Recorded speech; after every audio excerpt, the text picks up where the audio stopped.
Welcome back. As artificial intelligence transforms the global workforce, companies are making tough choices about which jobs to keep and which jobs to cut. Accenture is a prime example. That IT company is a hub here in Houston, but the layoffs are happening elsewhere, targeting employees who cannot be retrained with AI. Joining us now is AI and automation expert Dr. Patrick Dix, helping us unpack what this means for workers and the future of jobs. So thank you for being here again. We've talked about this a little bit before, but this is moving fast. So do moves like Accenture's, what do they tell us about where the job market is heading? Any changes to what we've been experiencing?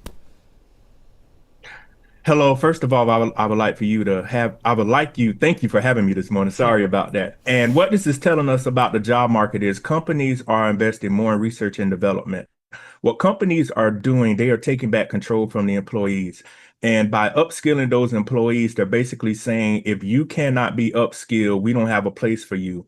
And also companies are also trying to increase their revenue. We know tariffs are coming along. We know the price for labor is more expensive, and companies are trying to mitigate that by using artificial intelligence to fill in those gaps. Basically, be retrained for AI jobs. What does that mean? Basically, when you're retrained for AI jobs, you're able to use artificial intelligence in a current role or future role. For instance, if they needed an AI agent created to help with a process or to do something in an application, if they upskill you and retrain you in the use of artificial intelligence, you will be able to perform that function. And that's something they wouldn't have to outsource or also go on the outside to look for expertise in. So from your perspective, because we've heard this before many times, will AI end up creating more jobs than it eliminates? AI is a specialty field. It is going to not create more jobs. The thing about the artificial intelligence and automation field is it is a language and it is processes that have to be supported. So those are specialties. You have to keep the language running, your machine language, your large language models, etc. And you also have to maintain artificial intelligence. And lastly, you have to make sure the outputs or the information generated by artificial intelligence is correct. It is a specialty field, but I don't want people to fret and say, well, it's not going to create more jobs, but specialty jobs in that field. There are other career paths people can see, such as trades, electricians, HVAC, et cetera, to where they're able to migrate into those fields if they feel that artificial intelligence jobs would be something that they wouldn't be comfortable doing. Yeah, the next question was going to be, what jobs do you think are maybe more safe in addition to the ones that you already mentioned?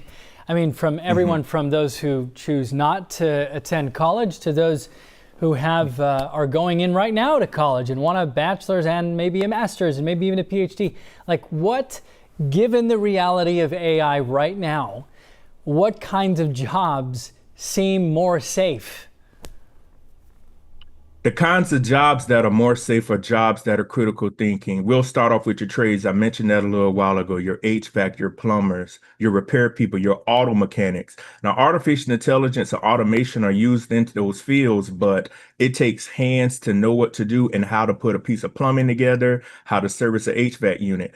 Then we have things such as cloud architecture. We have hardware. We have software. You have your Mac OS, your Mac operating system. You have your Windows operating system. You have your Linux operating system. So there is going to be the need for network engineers. Regardless of what the AI revolution is doing, you still must have people to troubleshoot and fix those problems. Now, those are the kind of jobs that are going to be created. And like I said before, I don't want people to get afraid and say, hey, there's not going to be anything for me to do. But those are the kinds of career paths to where you will be able to still sustain and be able to get a job. And I also want people to remember is you will be able to not only work in America, the rest of the world is going through this too. So if you want it to work remotely or you want it to move outside of the United States, there's also the possibility because those systems are all around the world, and the companies in the US have AI data centers that they're currently building around the world, and they also have other subsidiaries that would need to be troubleshooted and fixed as well. So maybe we end here. If I've got children in school right now, maybe high school, and others who are about to go into college, what kind of advice do we give those who are now growing up in the world of AI that we've described and are about to either decide what they do professionally? Like what should they or what can they do now to be the most ready for the future that we're building?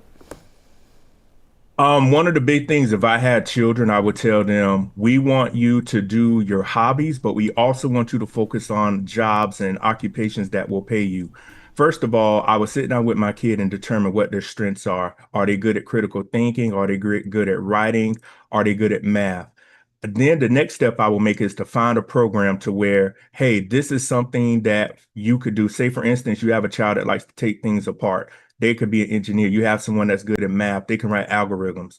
You have a child that also could be good at HVAC because they like troubleshooting. Those are the kind of career paths I would sit down with my kid with, but also I would have my child be open-minded and say, hey, you're going to have 2 or 3 backup plans because as the world progresses and things change, you need to be able to where you can have a diverse skill set to where you can go into any career path because as we see right now, nothing is for sure and nothing is guaranteed. And AI is pretty much coming for a lot of jobs, but we also want those kids to be able to find things to where they could say, hey, I wasn't able to do it in the AI field, but I'm in the trades.